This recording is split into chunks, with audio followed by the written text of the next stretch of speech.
नमस्कार दोस्तों, स्वागत है आपका। दोस्तों, ईरान ने भारत को एक बड़ा झटका देते हुए चीन के साथ एक बड़ी डील को किया है और पता चला है कि भारत को चाबहार रेल परियोजना से हटा दिया गया है।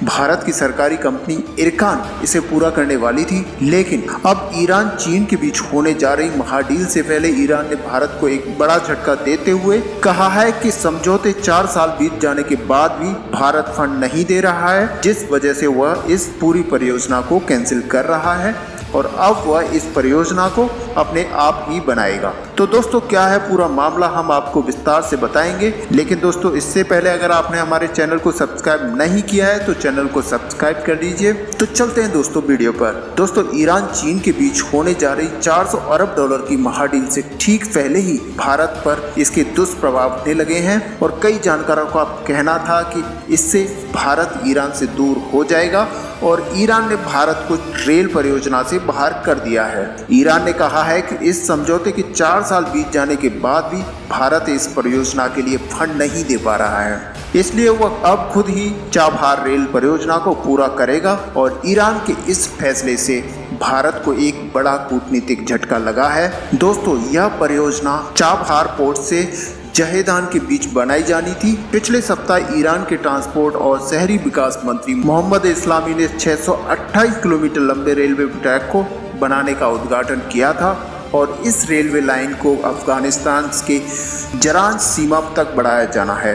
द हिंदू की एक रिपोर्ट के मुताबिक इस परियोजना को मार्च 2022 तक पूरा किया जाना है। और वहीं दोस्तों, ईरान के रेलवे ने कहा है कि अब बिना भारत की मदद के ही वह इस परियोजना पर आगे काम करेगा और इसके लिए वह ईरान से national development fund 40 crore dollar की धनराशि का इस्तेमाल करेगा। इससे पहले भारत की सरकारी रेलवे कंपनी इरकान इस परियोजना पर काम कर रही थी और यह परियोजना भारत के अफगानिस्तान और अन्य मध्य एशियाई देशों तक एक वैकल्पिक मार्ग मुहैया कराने की प्रतिबद्धता को पूरा करने के लिए बनाई जानी थी।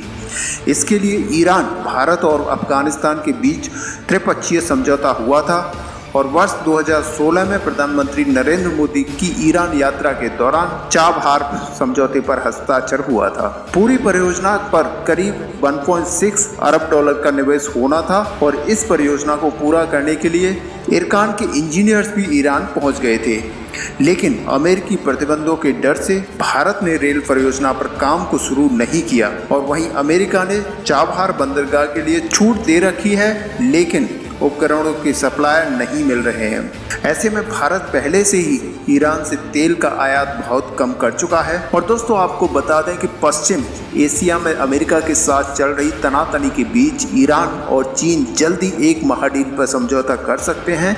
इसके तहत चीन ईरान से बेहद सस्ती दरों पर तेल खरीदेगा। वहीं इसके बदले बीजिंग ईरान में 400 अरब डॉलर का निवेश करने जा रहा है। यही नहीं, ड्रैगन ईरान की सुरक्षा और घातक आधुनिक हथियार देने में भी मदद करेगा। और न्यूयॉर्क टाइम की रिपोर्ट के मुताबिक दोस्तों, ईरान और चीन के बीच 25 साल के रणनीतिक समझौते पर बात चल रही है। वहीं दोस्तों, भारत ने ईरान के बंदरगाह चाबहार के विकास पर अरबों रुपए खर्च किए हैं और अमेरिका के दबाव की वजह से ईरान के साथ भारत के रिश्ते नाजुक दौर से गुजर रहे हैं। चाबहार व्यापारिक के साथ साथ रणनीतिक तौर पर बेहद महत्वपूर्ण है। यह चीन की मदद से विकसित किए गए पाकिस्तान के ग्वादर पोर्ट से महज 100 किलोमीटर की दूर है। और दोस्तों, भारत को भी अमेरिका, सऊदी अरब, इजराइल बनाम ईरान में से किसी एक देश को ही चुनना पड़ सकता है। और अब दोस्तों, ऐसा लग रहा है कि चीन की ये एक और चाल है जो कि रणनीतिक चाल पूरी होती हुई दिख रही है और वो इसके चलते ईरान को भारत से दूर करना चाहता है और अभी तक भारत ने जो निवेश चाबहार पर किया है उसको डुबोना चाहता है। तो दोस्तों, आपका क्या मानना है? आप अपना व्यू कमेंट में लिखकर बता सकते हैं। वीडियो को लाइक और शेयर करना ना भूलें। मिलते हैं नेक्स्ट वीडियो में, तब तक के लिए जय हिंद, जय भारत।